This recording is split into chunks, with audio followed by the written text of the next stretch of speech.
our thoughts turn to death.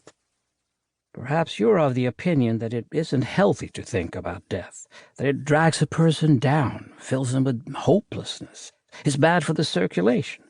But we believe that one literally needs to be dead not to think about death. Have you, on the other hand, ever considered how many things depend on coincidence? Maybe everything. It can be a damned uncomfortable thought. There's seldom any sense to coincidence, making a person's life little other than aimless wandering, sometimes seeming to go in all different directions before stopping, frequently mid-sentence. Perhaps that's precisely why we'd like to tell you stories from our village and the surrounding countryside. We're not going to tell you about the whole village. We won't be going from house to house. You would find that intolerable.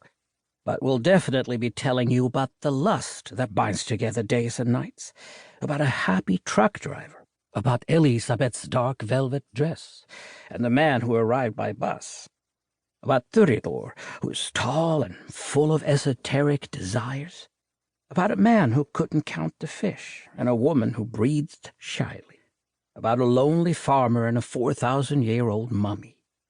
We're going to tell of everyday events, but also of those that are beyond our understanding, possibly because there are no explanations for them. People disappear. Dreams change lives. Folk nearly 200 years old apparently decide to make their presence known instead of lying quietly in their places.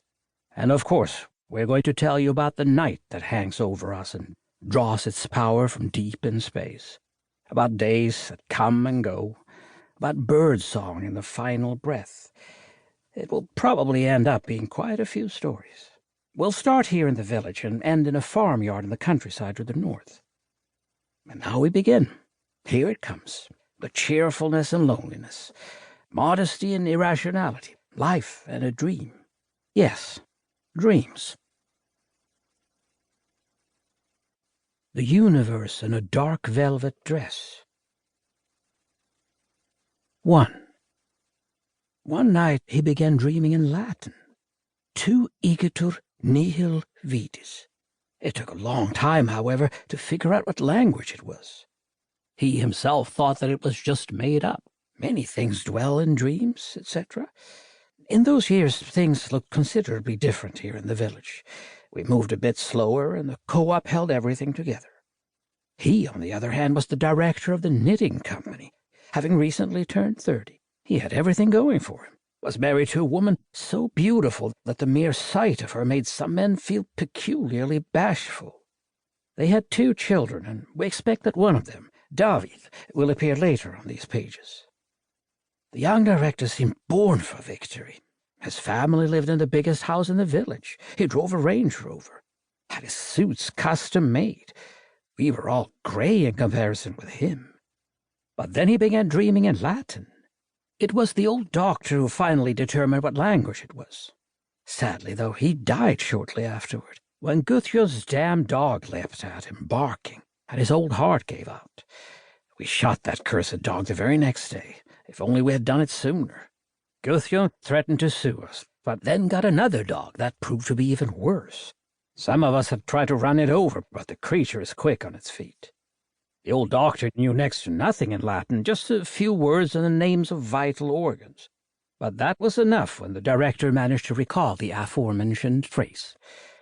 Those who start dreaming in Latin are hardly woven of everyday material. English, Danish, German, yes, French, and even Spanish. It's good to know some of these languages. They expand your world, but Latin, that's something else entirely. It's so much more that he hardly dared try to explain it further.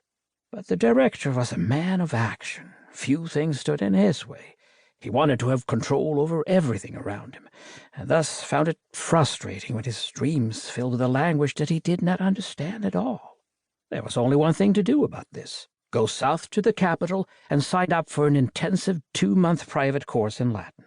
He was so stylish in those years, almost to the point of impudence.